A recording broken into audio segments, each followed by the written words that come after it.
নমস্কাৰ। সকলোকে শুভ দুপৰীয়াৰ শুভেচ্ছা জনাই মই মোৰ স্বৰচিত কবিতা পাঠ কৰিবলৈ লৈছোঁ।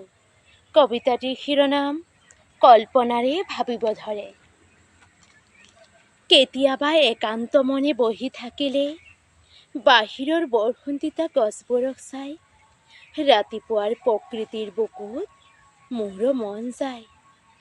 কল্পনাৰে ভাবিব ধৰে কিমান ভাল হ'লহেঁতেন মই এটি প্ৰভাত হ'লে।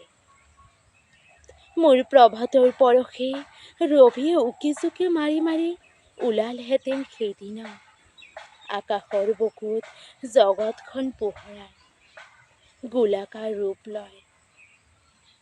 চৰাইবোৰ গছৰ ঢালত বহি মৃদু সুৰেৰে গান গাই গাই সকলোকে ৰাতিপুৱাৰ শলাগ জনালেহেঁতেন আজিৰ দৰে ঠিক সেইদিনাও। নতুন প্ৰভাতৰ পৰশে মৃদু মৃদু বতাহে মন চুই গ'লহেঁতেন ঠিক আজিৰ দৰেই।